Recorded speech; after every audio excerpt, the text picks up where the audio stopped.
नमस्कार, आप सभी का स्वागत है my soul growth with God में। वीडियो में आगे बढ़ने से पहले चैनल को लाइक, शेयर एंड सब्सक्राइब जरूर कर लीजिए।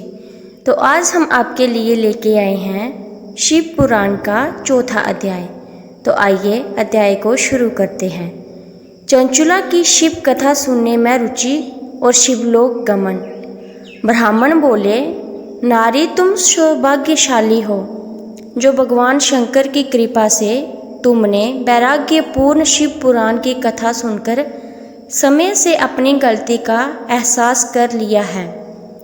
तुम डरो मत और भगवान शिव की शरण में जाओ।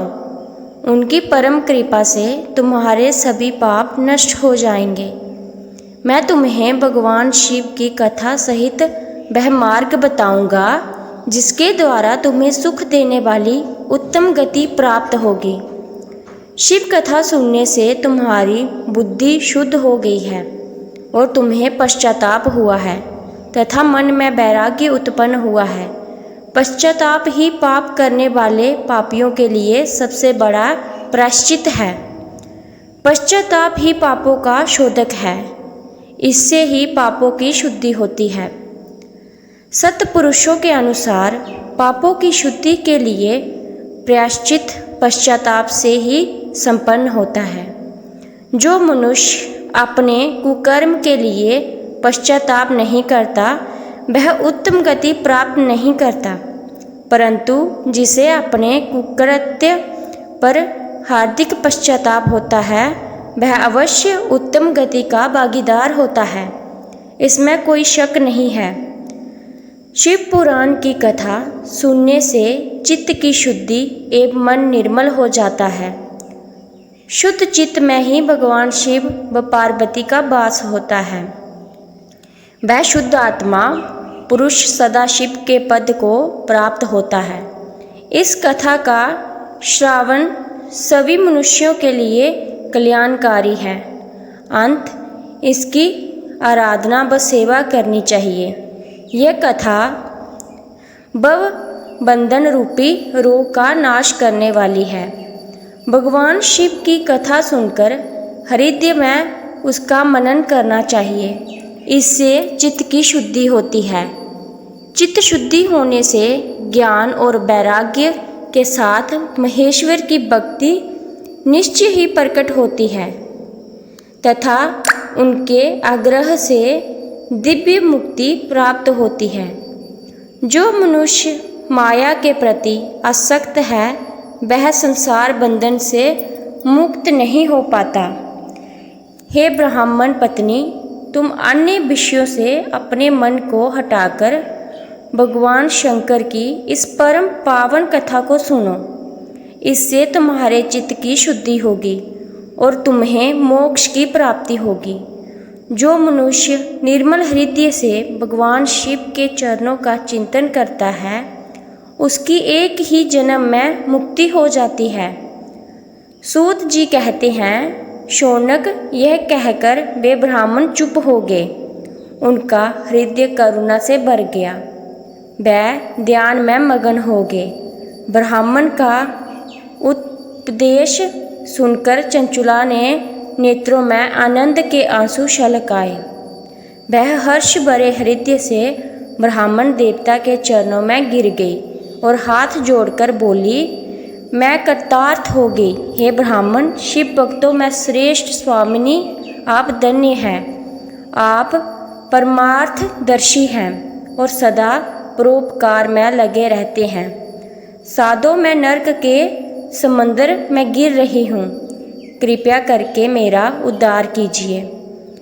इस पौराणिक व अमृत के समान सुंदर शिव पुराण कथा की बात आपने की है, उसे सुनकर ही मेरे मन में वैराग्य उत्पन्न हुआ है। उस अमृतमयी शिव पुराण कथा को सुनने के लिए मेरे मन में बड़ी श्रद्धा हो रही है। कृपया आप मुझे उसे सुनाइए। सूत जी कहते हैं, शिव पुराण की कथा सुनने की इच्छा मन में लिए हुए चंचुला उन ब्राह्मण देवता की सेवा में बही रहने लगी। उस गोकर्ण नामक महाक्षेत्र में उन ब्राह्मण देवता के मुख से चंचुला शिव पुराण की भक्ति, ज्ञान और वैराग्य बढ़ाने वाली और मुक्ति देने वाली परम उत्तम कथा सुनकर कृतार्थ हुई। उसका चित्त शुद्ध हो गया। वह अपने हृदय में शिव के सगुण रूप का चिंतन करने लगी। वह सदैव शिव के सच्चिदानंदमय रूप का स्मरण करती रही। तत्पश्चात अपना समय पूर्ण होने पर चंचुला ने बिना किसी कष्ट के अपना शरीर त्याग दिया। उसे लेने के लिए एक दिव्य विमान वहां पहुंचा। यह विमान शोभा साधनों से सजा था एवं शिव गुणों से सुशोभित था। चंचुला विमान से शिवपुरी पहुंची। उसके सारे पाप धुल गए। वह दिव्यांगना हो गई। वह गौरागी देवी मस्तक पर अर्धचंद्र का मुकुट व अन्य दिव्य आभूषण पहने शिवपुरी पहुंची। वहां उसने सनातन देवता त्रिनेत्रधारी महादेव शिव को देखा। सभी देवता उनकी सेवा में भक्ति भाव से उपस्थित थे। उनकी अंग कांति करोड़ों सूर्यों के समान प्रकाशित हो रही थी। 5 मुख और हर मुख में 3-3 नेत्र थे। मस्तक पर अर्धचंद्राकार मुकुट शोभायमान हो रहा था। कंठ में नील चिन्ह था। उनके साथ में देवी गौरी विराजमान थी, जो विद्युत पुंज के समान प्रकाशित हो रही थी। महादेव जी की कांति कपूर के समान गौर थी। उनके शरीर पर श्वेत वस्त्र थे तथा शरीर श्वेत भस्म से युक्त था। इस प्रकार शिव के परम उज्ज्वल रूप के दर्शन कर चंचुला बहुत प्रसन्न हुई। उसने भगवान को बार बार प्रणाम किया और हाथ जोड़कर प्रेम, आनंद और संतोष से युक्त हो विनीत भाव से खड़ी हो गई। उसके नेत्रों से आनंदाश्रुओं की धारा बहने लगी। भगवान शंकर व भगवती गौरी माँ ने करुणा के साथ सौम्य दृष्टि से देखकर चंचुला को अपने पास बुलाया। गौरी उमा ने उसे प्रेम पूर्वक अपनी सखी बना लिया। चंचुला सुखपूर्वक भगवान शिव के धाम में उमा देवी की सखी के रूप में निवास करने लगी।